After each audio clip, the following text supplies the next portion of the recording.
Lebih dahsyat lagi dalam kitab Kashfus Syubhan yang dikarang oleh Muhammad bin Abdul Wahab sendiri, menyebutkan bahawa dia ada satu fasal yang ke-11 yang menyebutkan bahawa syirik pada awal-awal zaman dulu, syirik di zaman Nabi lah maksudnya, lebih ringan daripada orang yang syirik di zaman kita. Di zaman kita yang dia kata tu siapa? Baik, nak tahu siapakah musyrikin yang dimaksudkan oleh Muhammad bin Abdul Wahab, iaitu pengasas gerakan Wahabi. Bila dia kata musyriki zamanina, musyrik zaman kita ni lebih teruk daripada musyrik zaman Nabi, tengok sejarah. Siapakah yang orang yang diperangi oleh Muhammad bin Abdul Wahab, yang dibunuh oleh Muhammad bin Abdul Wahab, yang dirampas harta oleh Muhammad bin Abdul Wahab? Bukan orang kafir. Orang-orang Islam yang ada di tanah Hijaz dan sekitar, itu yang diserang oleh Muhammad bin Abdul Wahab dan dibunuh. Berarti yang dia maksudkan musyrik zaman kita tu adalah umat Nabi Muhammad SAW sendiri. Tapi yang dia syirikkanlah dengan amalan istighosah dan sebagainya. Sebab bagi saya yang paling serius adalah istighosah. Kalau tabaruk ringan sedikit. Tabaruk saya dapati golongan ini masih membenarkan ambil berkat dengan asar Nabi. Mana kalau memang confirm itu rambut Nabi SAW, boleh ambil berkat. Kalau confirm itu misalnya ridak Nabi SAW, boleh ambil berkat. Tetapi kalau dengan orang lain, orang soleh yang lain, tak boleh. Di sisi kita ahli sunnah wal jamaah, ambil berkatnya, ambil kebaikan daripada yang baik. Ya, Nabi SAW baik, tapi orang-orang lain juga baik, maka boleh ambil berkat daripada orang soleh. Itu perbezaan agak ringan. Tapi kalau istighosah serius, istighosah ini, okey, saya cuba terangkan. Ramai yang bangun ya, dah habis program ya. Anak-anak muda yang bangun ni dah habis program ke macam mana? Kalau bangun pergi tandas macam berjemaah pula. Penuh tandas kalau bangun macam ni. Saya tak pasti ya. Kalau orang-orang tua bangun saya faham ya. Kadang-kadang orang tua ni dia tak tahan nak buang air kecil, lama-lama nak terkencing. Kalau orang-orang muda bangun beramai-ramai ni, ada pertanyaan sikit lah dalam fikiran saya ya. Adakah program dah habis, dapat arahan suruh balik atau apa? Baik, saya sambung. Apa dia istighosah? Istighosah ni perkataan bahasa Arab atas wazan istaf'ala. Bila istaf'ala makna ada elemen meminta. Contohnya ghafara, mengampunkan, istaghfara, minta ampun.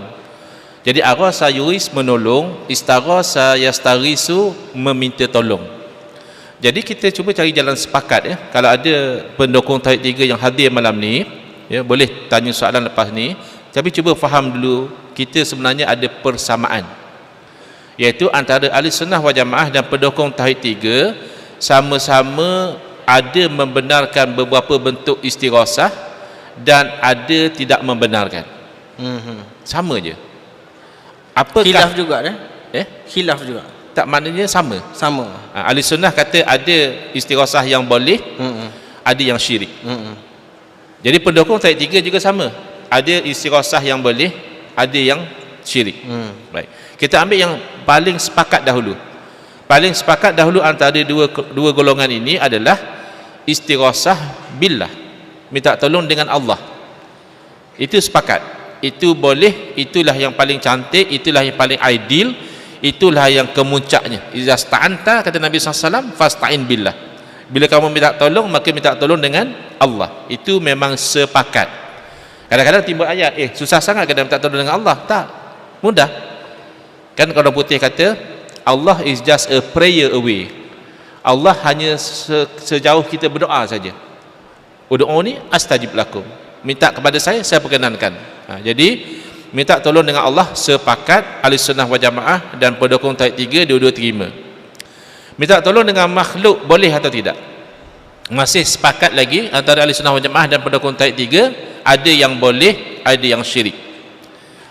Cuma bila tanya mana yang boleh, mana yang syirik, di situ berlaku perbezaan yang tajam. Di sisi ahli sunnah wal jamaah boleh minta tolong dengan makhluk hanya atas jalan asbab.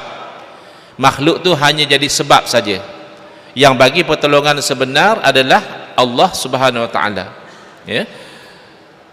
Yang tak boleh minta tolong kepada makhluk atas jalan hakikat, yakni dengan keyakinan bahawa makhluk itulah yang benar-benar tolong, bukan Allah.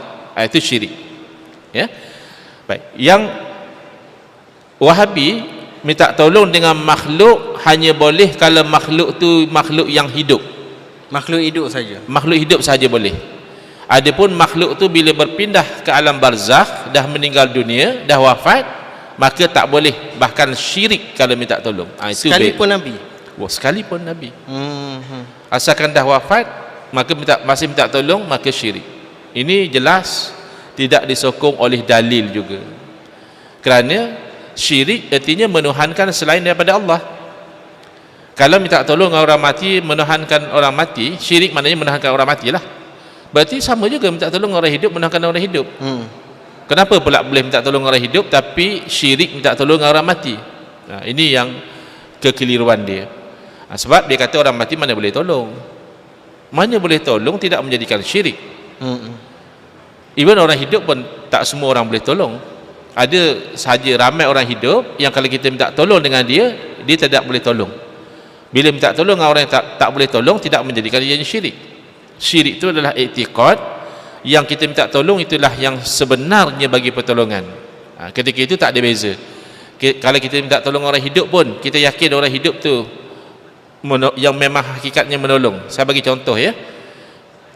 Kalau kita minta tolong dengan ayah pin, syirik atau tidak? Ustaz anggap-anggap syirik ke tidak? Tak syirik lagi. Tak syirik. Sebab bagi kita ayah pin makhluk macam kita. Kita jumpa ayah pin, kau tolong angkat beg aku boleh pin? Aku nak angkat seorang tak larat. Ayah pin kata kurang ajar betul. Aku ramai pengikut kau minta tolong angkat beg. Tapi tak syirik sebab bagi kita ayah pin makhluk macam kita. Tapi kalau pengikut ayah pin yang minta tolong dengan ayah pin, syirik. Sebab bagi pengikut ayah pin tu Tuhan. Bila dia minta dengan ayah pin, memang ayah pin yang bagi, bukan Allah. Jadi bukan isu minta tolong, isunya akidah tu. Akidah itu. Walaupun ayah pin masih hidup, syirik pengikut dia minta tolong dengan dia. Sebab dia ditekokkan ada ketuhanan pada ayah pin. Itu beza dia.